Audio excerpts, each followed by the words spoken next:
Welcome to the Flood Podcast with Michael and Jeremy. We are so excited to join you for the next episode. If you haven't got a chance to watch episode 0, please go back, check it out so you can see what we're going to hit on tonight. And I'm sure because of my randomness, we're going to add some new ones. So, Michael, what's been on my heart all week is are we fence builders or bridge builders? And where I'm going with that is I started thinking about people build fences for two reasons. One, to keep things out, and one, to keep things in. And what I was thinking about was when we're focused on keeping things out, why do we do that? What causes those actions in our heart to feel like we have to build up a fence to keep things out of our lives, to keep things away from us?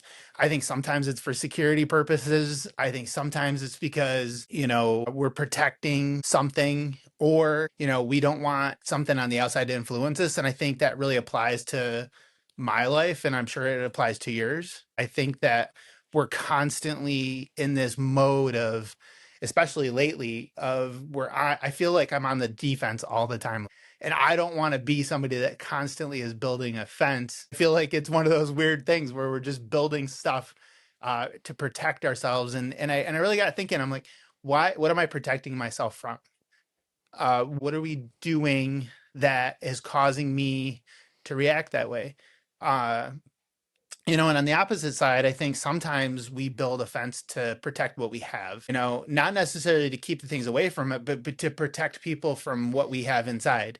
And I think sometimes we build fences to hide things, whether it's, things that we're battling with that we feel like we can tackle ourselves, or things that we don't want people to know about us, or we're dealing with things and we choose to keep them inside.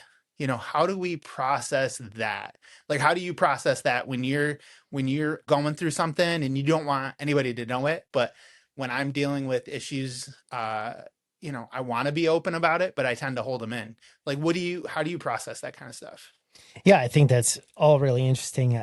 As you were talking, I was thinking, a lot of times it's because we have an image that we're trying to protect, a way that we feel people perceive us or view us.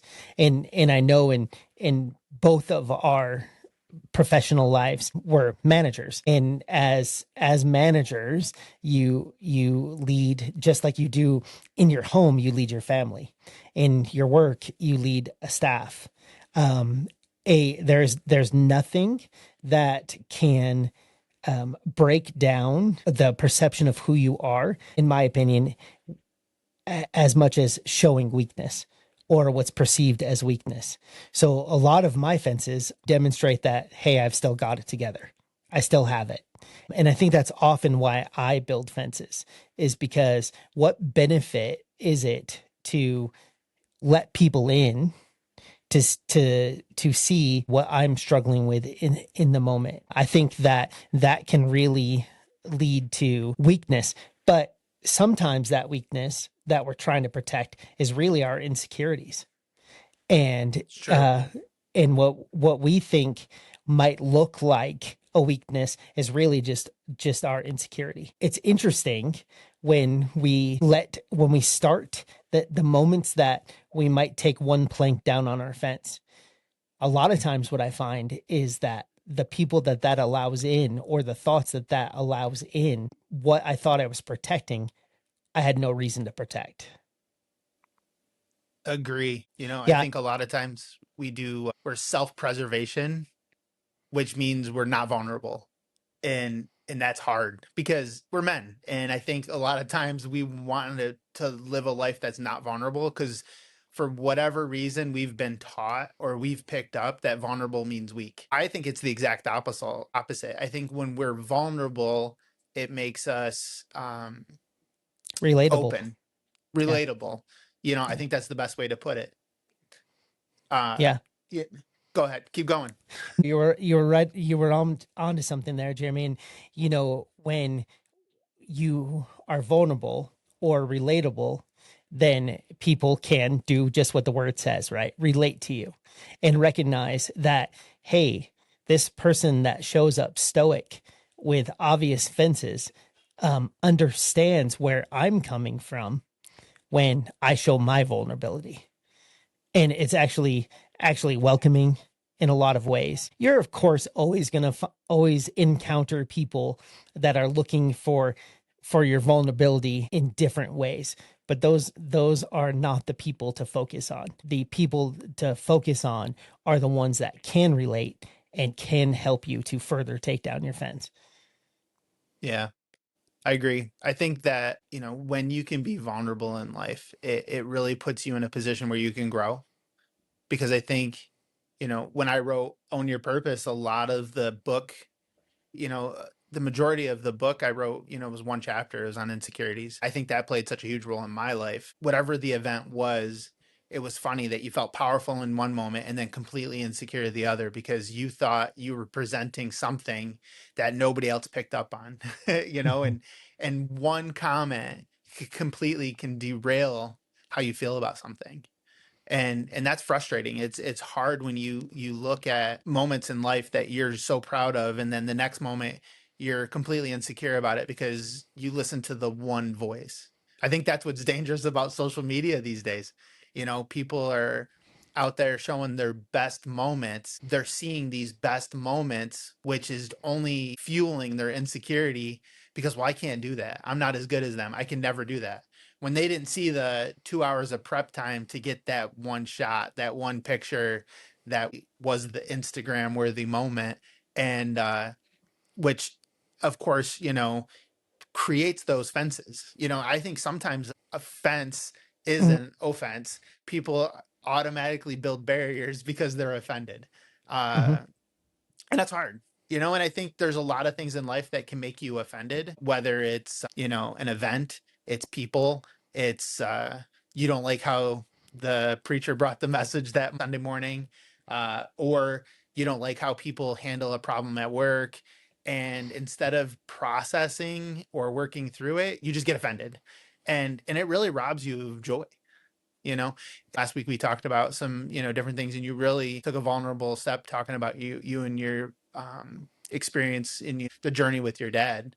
Do you feel like there was some fence building in that event for you? Yeah, absolutely there was. With leading up to the passing of my father and the eventual passing of my father, all my worlds intersected. I was son, but I also was nurse. I know I mentioned on the previous Mm, episode that my career currently has taken me in a path where I am a hospice nurse, and my father was on hospice. The fences I put up were so that my family or those around witnessing, I kept hearing from people that were aware that I was there. I'm so happy you're there to be with your dad during this time because of navigating end of life and the symptoms or the problems that might arise during that time. And it every time somebody said something to me, I said made a statement like that to me. I don't want to lose the fact that that was important. It was nice to hear that, but in those mm, moments when my father would be resting and I'd be sitting in the chair and reflecting on our time together and seeing it come to an end, I did not want to be nurse. I wanted to be son. I wanted to sit with my dad and talk about the life that we lived together and the path that he set me on. His leadership in our house and for me personally set me and my siblings on paths that I only hope to emulate for my children. And it's in those moments, that's what I wanted to be focused on. I wanted to be focused on being a son, but at the same time, I was dealing with losing my dad, losing the mm. most important patient I had ever taken care of. So I found myself at times distracting myself from the thoughts of losing my dad by being nurse. And so it's a very interesting cycle that was very hard, and I don't know if I was ever successful in either of those two roles. It's interesting you brought up the word distraction. I feel like distraction is one of the biggest fences in the world. I really feel like distraction's all about delay. And I know you've experienced that a lot, that, postponing how you were trying to process through the distraction. Totally get it. Yeah, and Jeremy, I didn't want to allow myself to process in the moments because I also wanted to be there for my mom, for my siblings. I wanted to have all of the answers. I wanted to say all of the right things. And that's a lot of that's pressure I was simply putting on myself. That was not the pressure that any of my family members were putting on me. It Yeah. was what I was putting on myself. And I reflect back.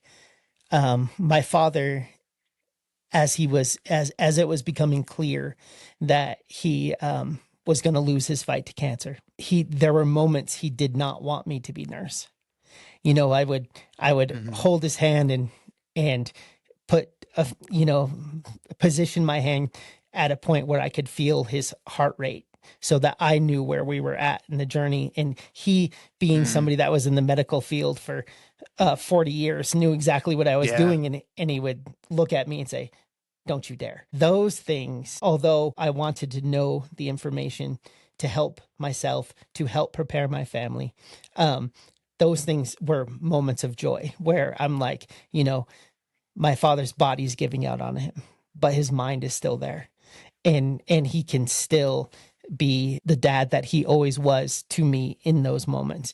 I think I forgot what your original question was because I just, in talking in you and I talking, thinking that this subject might come up tonight, I was preparing myself for how I would address it, how I would talk about these things, Yeah. but I hadn't talked about it. So in a way, this is a very cathartic conversation, and I'm remembering moments that I probably tried to forget up to this point. So there's in talking about it, there's moments of great joy, and obviously there's Yeah. moments where you notice my voice will get very shaky.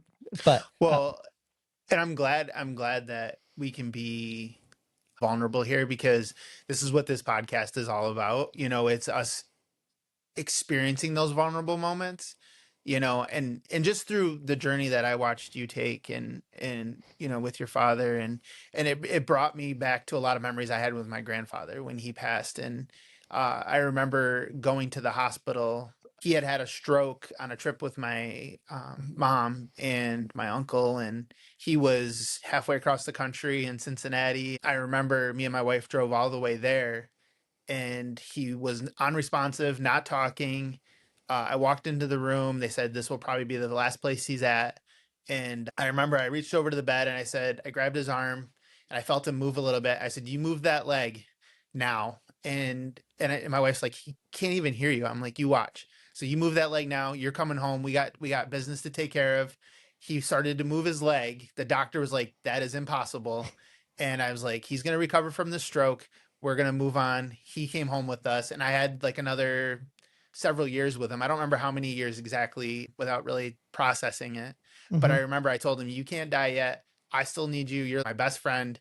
This isn't going to happen." And I can, your story, last week, and just really processing has made me really think about this a lot. And I remember watching him, but then, when he finally, it got close to the end of the time, like him and my uncle was at the hospital with them, and they called to tell me, and he's like, "Why don't you come see him?" And so I came and saw him, and my uncle had left the room, and I called him Bump. I'm pretty sure you remember that, but mhm, and he looked at me and he's like, "Jer, can I die now?" He's like, "I'm tired. I just want to go home with your grandma." And I was like, mhm. "Yes, you can." Yeah. And it was like that whole several years he needed my permission to let go. And I know that really wasn't probably the reality of it, but that was his reality in the moment. And that's Mhm. what it felt like to me. And I was actually joyous because he was getting what he wanted finally after many, many years. Yeah. And it was hard to process, but I was happy for him, even though it was a sad moment. I feel Mhm. like that was the first time that I had cried as an adult, like really, really let go and Mm-hmm. cry as an adult Mm-hmm. when that was happening. You know, it's bringing back a lot of emotions thinking about your story and just listening to you kind of walk through it. And I know I want you to continue, but I just you know, I'm you know you're not alone on this journey and none of us are, you know, and I Right. think that's Right. the point is that if you build fences too high, you block out the community that you need to grow, Mm-hmm. you know. And I Mm-hmm. think I just keep thinking back to the you said about the distraction, the fence. It's very hard, and we're both like we both look at life with humor. We've always done that. We've always Mm-hmm. found happiness and funny in everything, good or bad.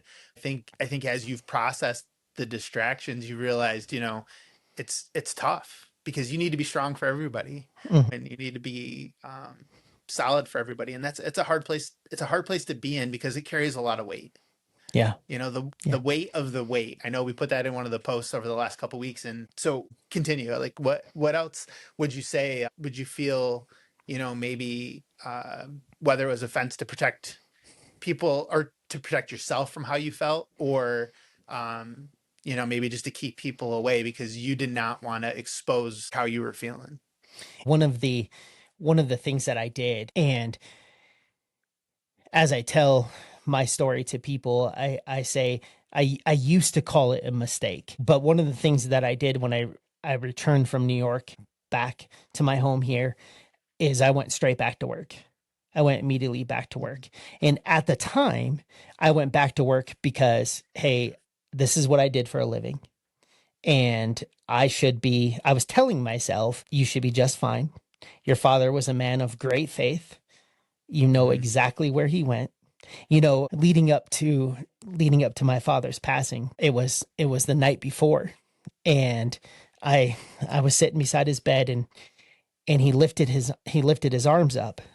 And the reason why that part is important is because my father couldn't lift his arms up. The cancer had moved up his spine.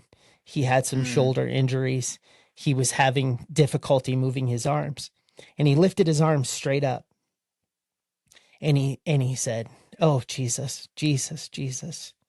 And and I just listened to him, and he said, "Oh, it's so beautiful. It is so beautiful." And I Mm. said, Dad, what's beautiful?" And he said, "I can't tell you." And then he started saying, "Hi, hi, hi." And I was like, Wow. it's like my father is seeing glory. So Wow. all those things that should bring peace to me, that I'm okay to go straight back to work, were just those further distractions that we were Mm-hmm. talking about. You know, Jeremy, I've shared with you many times that one of my greatest passions outside of being a father and a husband is biking. I love to cycle, Yeah. and I was cycling, well, you know, taking breaks bedside with my dad to cycle around upstate New York and the St. Lawrence River, where it's absolutely beautiful. Mm-hmm. And those were my moments of escape and moments of reflecting and meditation and prayer. And when I returned back to my home, I jumped straight back into cycling. And then all those things that were distractions started to become hindrances, or started to become cumbersome to go to work. Started becoming a real challenge to get on the bike. The further that I was Mm. removed from from taking care of my father, I was starting to feel the emotions. Everybody grieves in a different way, and some people try to compartmentalize or push that grief down. That's what I was doing. It was catching up to me. And I work for one of the most supportive and understanding agencies. My boss came to me one day and said, "I think you're struggling in a way." And this is, now you have to know, this is 6 months removed from returning to work. She said, Yeah. I think you're struggling in a way that you're not aware of." She said, "I'm not talking about your job performance. Your job performance is just fine." She said, "There's a difference in you." And um, I would really like you to explore that. and I wasn't ready. Mm, And it took me about another month, and in a month's time, I had put in my notice and accepted another job. And for mhm, me, I was telling myself it was because it was time to move on from this job. My boss visited me towards the end of my notice and said, "I don't think that's what's going on. If you're going to another job, I understand. If you're running from something, that's something you need to take time to think about." yeah. And she said to me, "I want you to take these next 30 days. Don't accept another job and take 30 days where I'm going to hold your job. And I want you to put in the work that you need to put in and see if that makes a difference in how you're feeling." And of course, me being who I was, I thought 30 days was the absolute answer, right? I was going to be completely back to normal in 30 Yeah. days. And I decided to take her up on it. I took the time off. I took a month off, and I spent a lot of time with myself and a lot of time in prayer. And what I started to realize was I had never, ever, ever dealt with the passing of my father and what that meant. Mm, So when you talked about crying, um, it was I had gone to Colorado, and I was on my way to Moab to bike, mhm, and for whatever reason, the region had a freak snowstorm, and I stayed in a hotel in Denver for the night. And when I was sitting there, I said, "Okay, I'm really going to figure this out, really going to solve this, going to take time that I haven't even taken to grieve my father and mhm, to explore my own feelings about the situation." And I stayed the spent the night alone, the evening alone, and went through that whole process and cried and cried out, and of course woke up in the morning feeling like I had solved it all. Everything was good. And mm. I came back to town. I returned to work in 30 days, and I was out to prove that everything was perfect. But Jeremy, what I started to notice was the biking that was so important to me.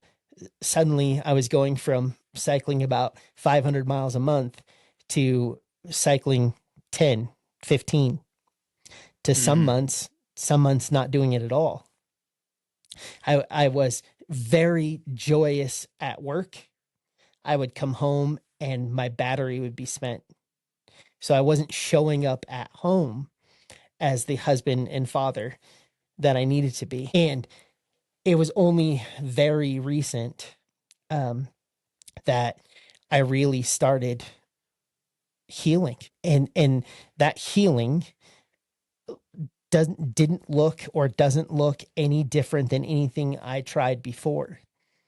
It doesn't mean that I don't miss my dad. I've just Yeah. put the energy of missing him into the energy of I'm going to make my dad proud today. I'm going to continue to work hard and continue to cycle hard. That's something Yeah. I just got back into last month after a year and a half off, and I will tell you, it's a real slap in the face when you're cycling 60 to 100 miles and normally, and then you get on the bike and you struggle with 15 miles because you took a year and a half off. I think you had to heal. You had to find that path. And that's I think the cool part about your story is that you were trying to figure it out until it Hmm. kind of came together. Hmm. And I think that's because I probably would have felt the same way. I took my 30 days because that's what I was prescribed, and I'm good. you Yeah. know, and Yeah. and because again, we're guys, we're problem solvers. We have always just excelled at what we've done, and Hmm. we've just figure it out because that's what we've always done. Yeah. And I just find that so familiar because it's like when the doctor told me to lose weight, I did it Hmm. because she told me, not because Right, I could figure it out on my right, own. right. Um, but yeah, keep going.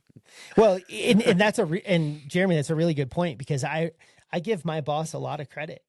I thank her for coming to my office and saying, you know, you're running away from a whole lot of things. It's not Hmm. that this job is not right for you. It's that you haven't figured out. You haven't healed. And Hmm. I credit her for that because although I was not healed after that 30 days, despite how hard I pretended, it set me on the path. It set me on the right path. It called to attention that which needed to be called to attention. I think it without that happening, I probably wouldn't be where I am today. You know, and Yep. it's I think one of the really important parts is for people that are struggling with loss, for people that are still trying to get over a loss, no matter when it happened. Um, we don't ever stop missing our loved one. We don't ever stop wishing that we could call them and talk about our day. 100%. We just we and I hear a lot of people say, you know, we learn to live with it. And it's not even that. I for myself, that's fine if that works for other people, but for myself, it's really overcoming. It's really surviving that flood, right? Is Yeah. is is I never planned to have have my job enter my home life with my father, right? Yeah. Nobody ever plans that. And No. and the fact that it did, and I went into it with a mindset that, hey, um, I shared on the last episode about hearing the song and equating that to my father's going to be just fine.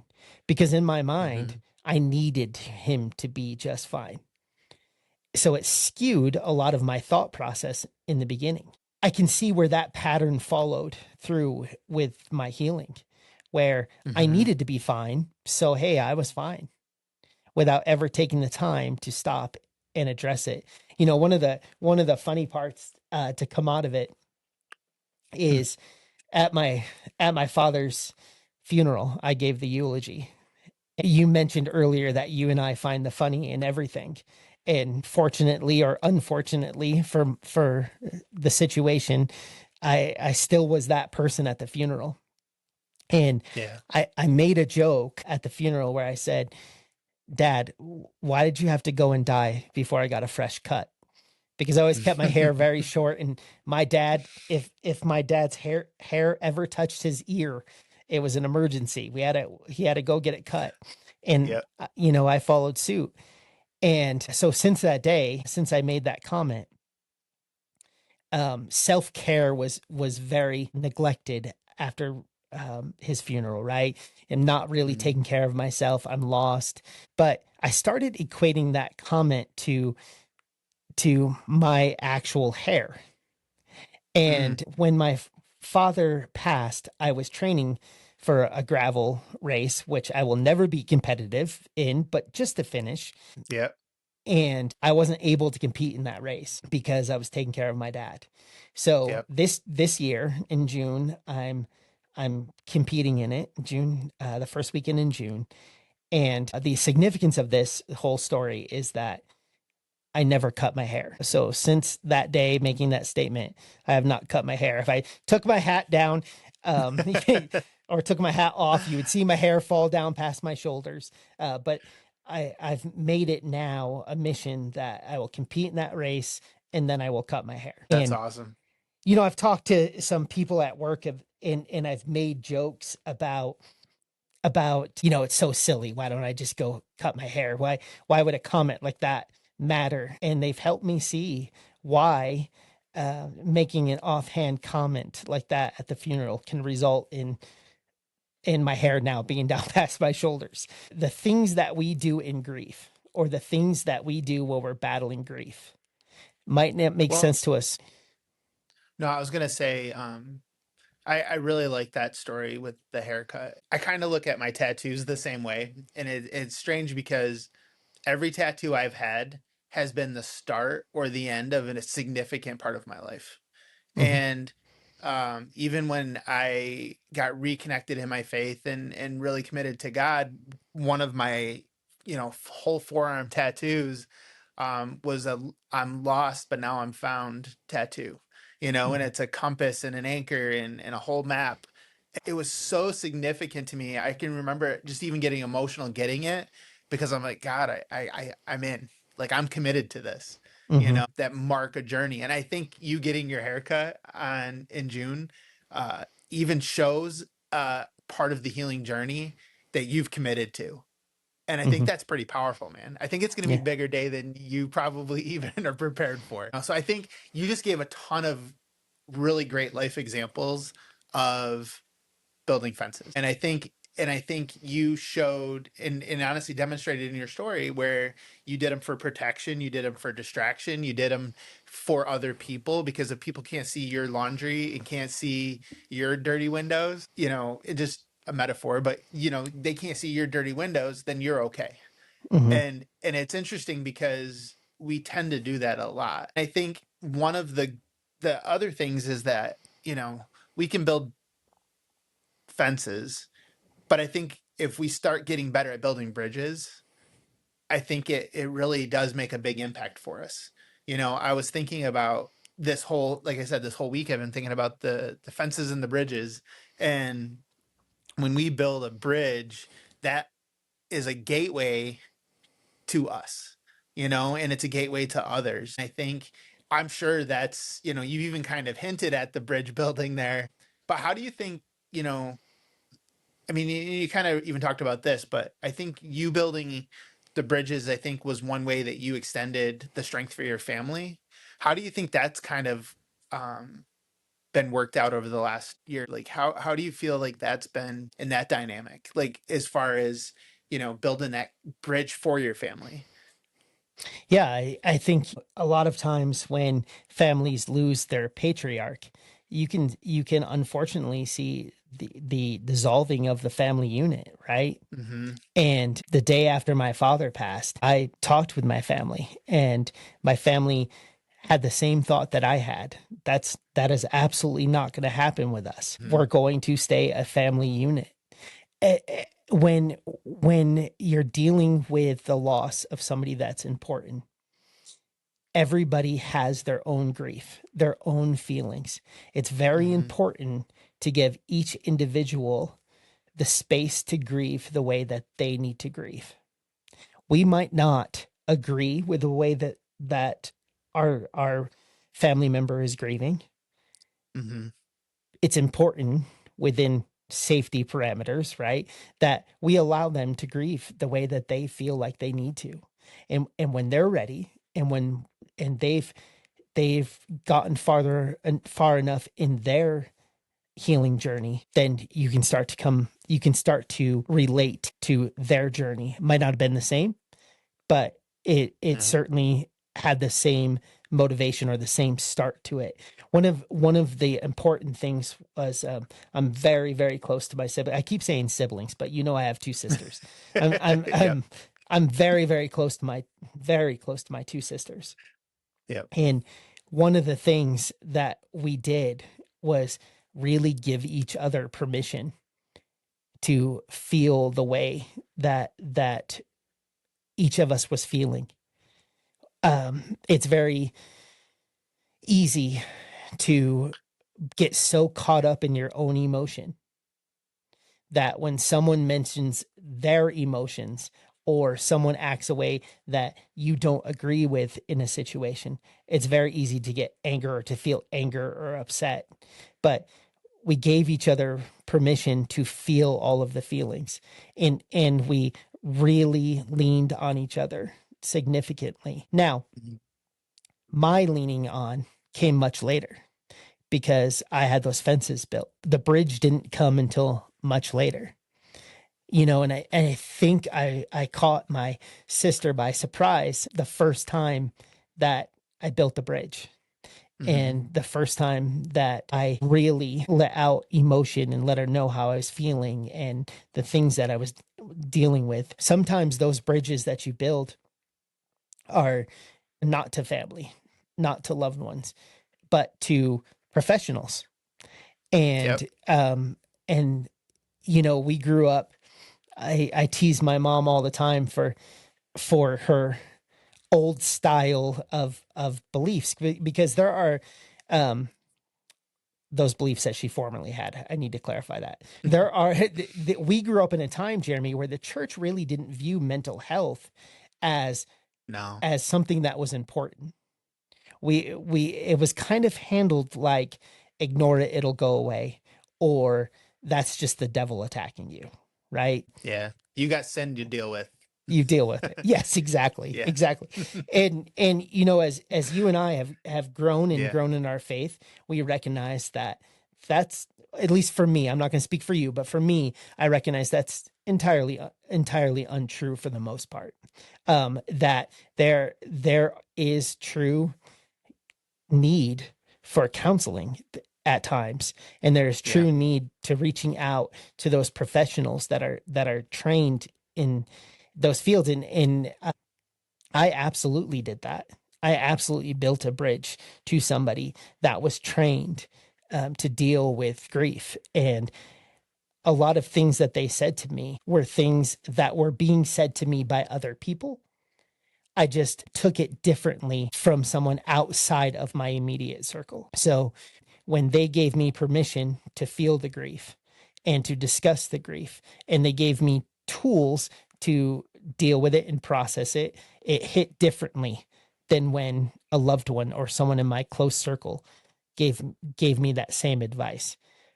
So sometimes your bridge has to extend a little bit farther to places that might definitely, not might, are definitely going to feel uncomfortable Yeah. in the beginning, but you'll reap the benefits from doing that. Sure. I'm gonna say something that probably some people might take offended, but get over it. A lot of times growing up, we always heard, just take it to Jesus, he's got it.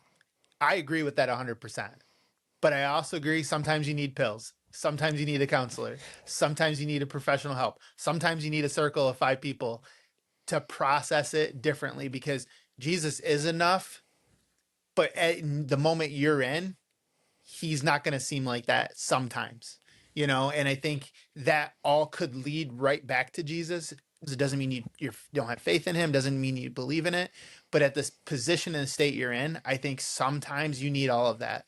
I don't necessarily want to go into it tonight, but you remember when we moved back from Canada, like I was on all sorts of antidepressants and medical help, because it was a very hard transition for me. And not a lot of, and I'm telling a lot of news that people probably don't know. But I went through a lot mentally, and I needed help too. And I needed the medical help, like, uh, at that time in my life, because I felt like a complete failure. I'm glad that you shared this, because I think this is something that not enough people talk about, and I wholeheartedly agree Jesus is enough.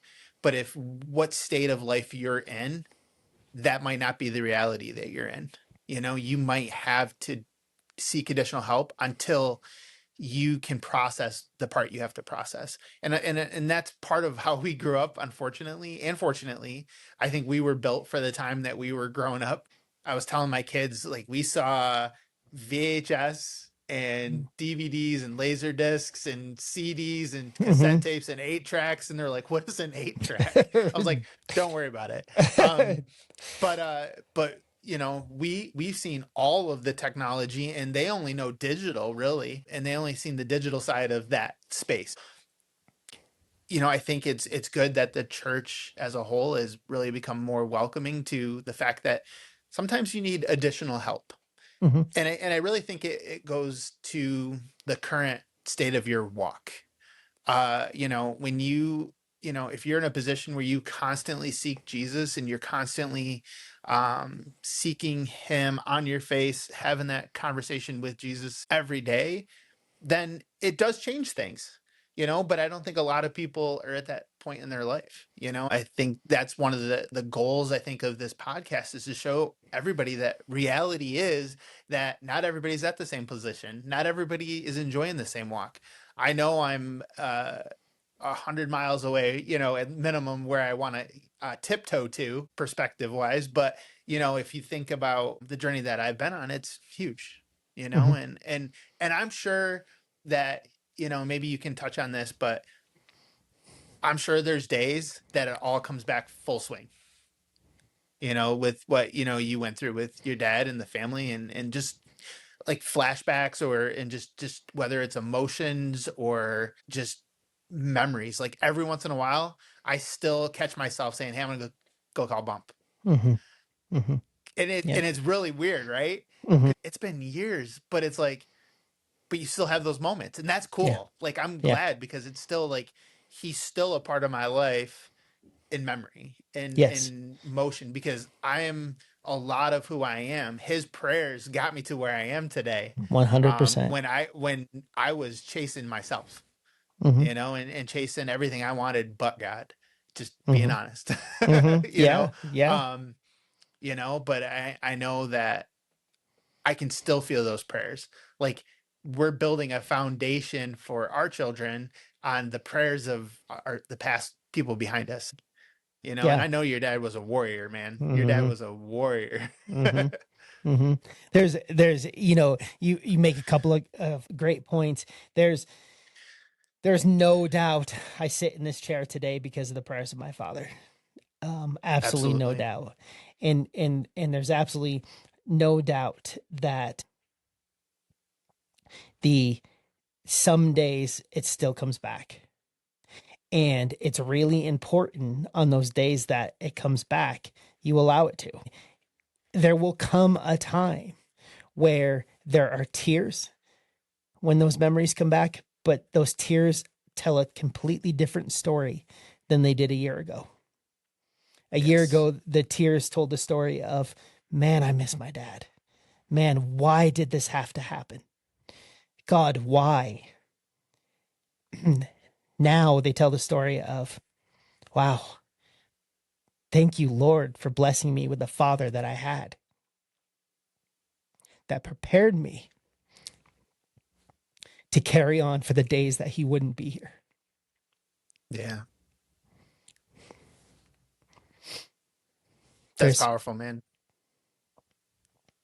It's powerful. there's there's uh there's absolutely no doubt that when my time is done here, I will miss my dad as much as I missed him the moment after he passed. Hmm. And it's okay. And it's Absolutely. completely okay. And you know, I when you have to do the funeral and etc., my my dad didn't want any fanfare. My dad my dad wanted to be remembered for who he was on this earth, tell his story.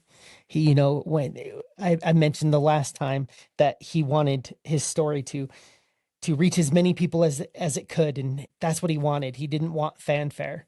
So we arranged a funeral and had a funeral, and it was nice, but then we moved on quickly. And the important part is that for all those that have dealt with the loss of a loved one, Hmm. that you don't move on quickly from the things that your loved one taught you. I tell everybody the energy that That's once good. brought great tears has now been parlayed into an energy of, boy, dad, I'm going to do you right. I'm going to do you proud. I'm going to do you proud. I'm not going to make all your efforts into raising a son, two daughters, being a phenomenal husband, being a wonderful grandpa. We haven't even touched Hmm. on that, but he felt like he was born to be a grandpa, and Awesome. he had his grandkids, and I now have been able to translate that to, I'm going to make you proud, dad. I'm not going to allow all those lessons, all those prayers Hmm. to have been said in vain. I'm not going to allow all those lessons to fall on deaf ears. I'm going to use that now to continue on your story. One of the very last things that my dad did before his diagnosis was buy a whole lot of podcasting equipment because that's what he wanted to do. He wanted to Mhm. get his story out. And when I say his story, I mean he wanted to share his faith journey. He wanted to Yep. share about God to as many people as he could reach. He had gone and bought a whole bunch of podcasting equipment, which I wish wasn't buried in storage because it would have saved me a lot of money. Um, someday we'll get that out and we'll celebrate getting that out. Awesome. The I lost my train of thought, but the important part here is Mhm. is everyone deals with loss. Yeah. And I think the immediate response for a lot of people is those fences that we keep talking about. Yeah.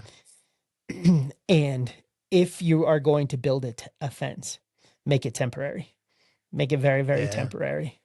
The distractions that we fill our days and times with, those are definitely temporary. And Yeah. eventually we are going to have to face our feelings and our grief. And the more that we can be open, the more that we can build bridges, the faster that becomes possible, the faster that we can transfer that loss and that hurt into energy to make somebody proud, energy to live for them. I'm glad you've already hit on most of this. But if you're watching this right now and you're dealing with this stuff, you're not alone. If you need to, again, send us a message, reach out, let us know what you think of the content. I know this is probably even different than we had thought it would be, but just from some of the feedback that we've already gotten from the first episode, we knew that this was going to be an important conversation to kind of revisit. And I knew when we were planning this, we didn't think it would take almost an hour already to go through this, but I feel like if you need help, get help. If you have a fence up, make a hole big enough that, you can let a couple people in. Cause I think the important thing here too is don't let everybody in. I think you can let in people that will say just get over it, it's been long enough, or it's okay. And if you're not ready to get over it, or to process it all fully, that's okay. I think that's important part to kind of hit on here, is that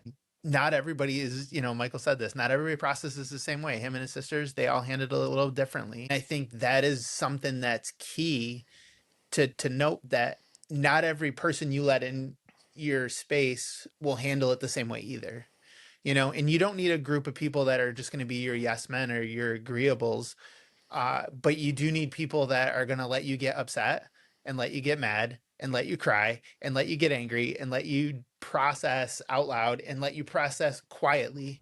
Um, and just say, you know what, I'm here whenever you need me. Because I know that's what you and me did. I was like, Mm-hmm. hey, listen, I'm here, man. Anytime you need something, you know, I'm here.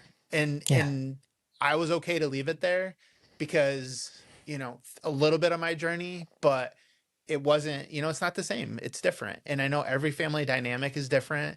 Um, you know, just growing up watching your family was awesome. And I remember we played, basketball or street hockey, and we all had the bruises to prove it.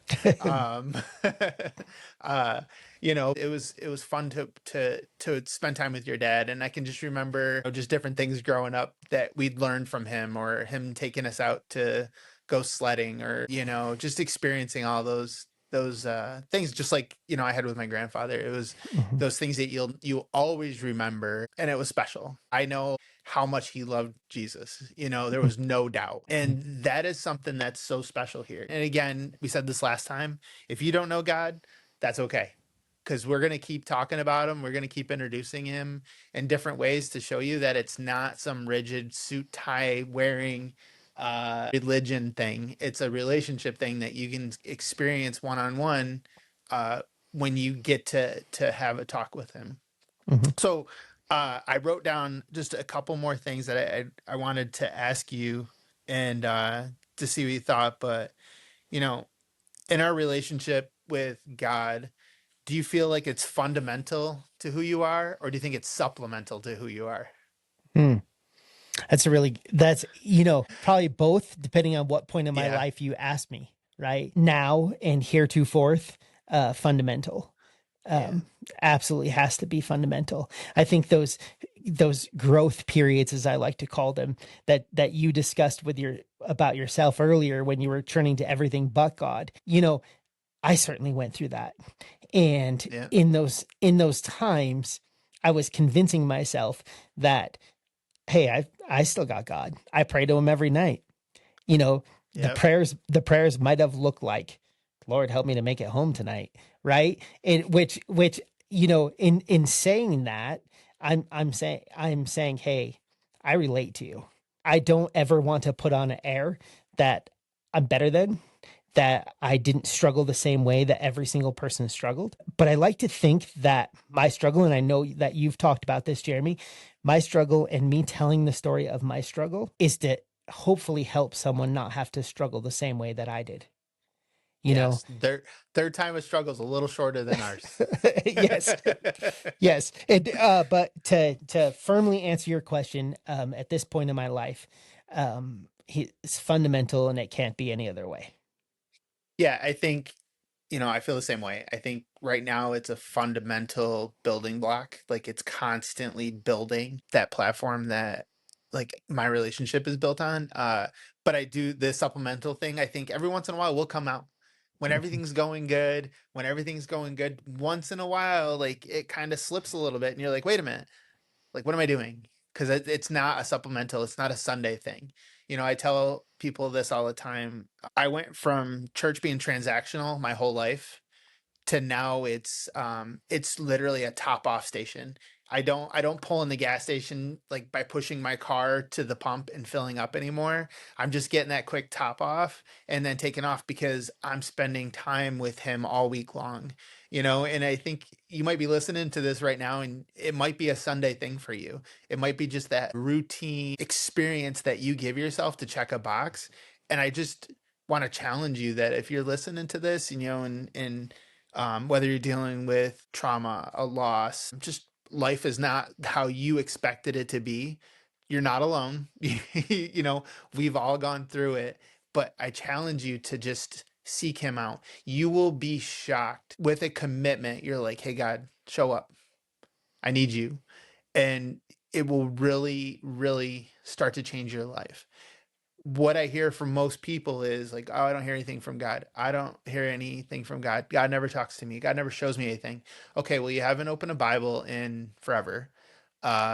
Your prayers are like, hey, I need $5 to the gas station. Can I have it? It's whatever. It's transactional. It's supplemental. I only need you right now, God, because I just have a need that I need you to fulfill instead of being the one that's holding the bucket.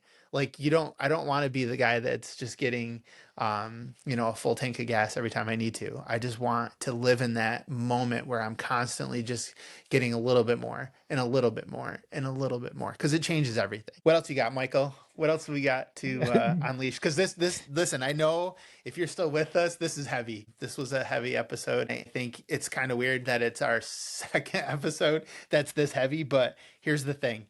I think we really want to show you guys that this is real life. This is vulnerable. This is how these conversations happen. I know me and Michael have had two conversations in the last 2 weeks that we're like, we should have just recorded it because Mhm. this is our conversations. Like this is how sometimes they go. And it's we know that this is a journey that people are going to enjoy joining us on, and we hope that you get something out of it. I know we got some feedback over the last one, and I'm excited that it's ministering to people, it's talking to people, it's helping them feel not as alone, and I think that's what this is all about. Yeah, absolutely. And when we talked about starting a podcast, the premise was conversations we didn't intend to have, right? And Yeah. this particular episode really, I feel, hits that point pretty hard, and for multiple reasons. But this was not what we intended this week to be about. No, not at all. And it was based off of feedback that we received, and we were trying to come up with ideas of how to address that feedback. Um, but at the same time, one of the topics we wanted to talk about, the building fences, meshed well with that subject matter that we did discuss. I think as we move forward to more episodes, Jeremy and I just intend to have conversations with each other and invite everyone to those conversations. You know, as we move forward, one of the things that Jeremy and I are planning is weekly live episodes, where we just get on and talk and invite people into that conversation. And I think that will provide a really good space for feedback, Yeah.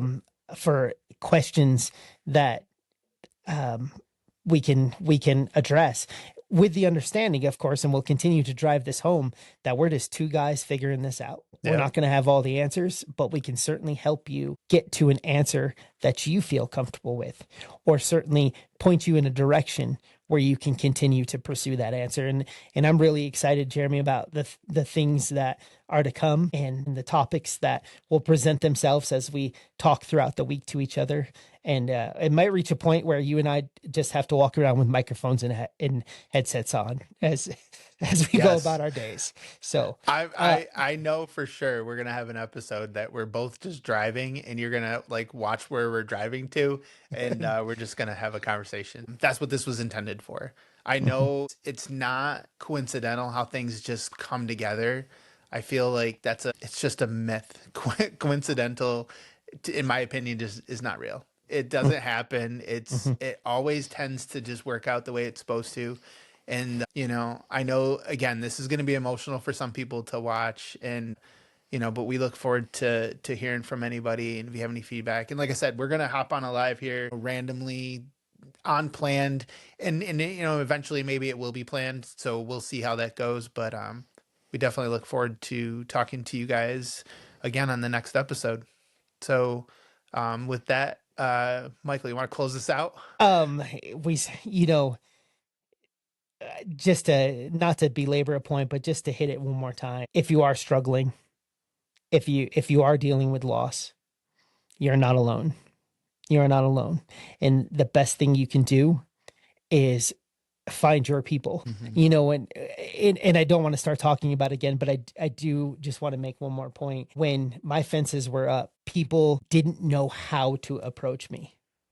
So one of the things that was said most frequently was, well, he's in a better place. You don't want to hear that. For the most part, you don't want to hear that. I will tell you, the person or the people that are right for you to open up to are going to say the thing that you need to hear.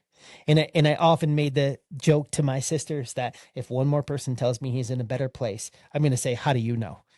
But it's the humor that we've always talked about, that you and I use to Yeah. deal with things. But at the same time, there was a lot of truth there in not knowing where he is. But there was a lot of truth in I can't hear that one more time, because right now I'm dealing with hurt and I'm dealing with loss and I'm dealing with missing him. It was all well intended. Every bit of it was extremely well intended. But the right people, when you're ready, will say the right thing. And those are the people that you reach out to. And it doesn't mean that those people that are there for you, or you have really close relationships to. One of the things I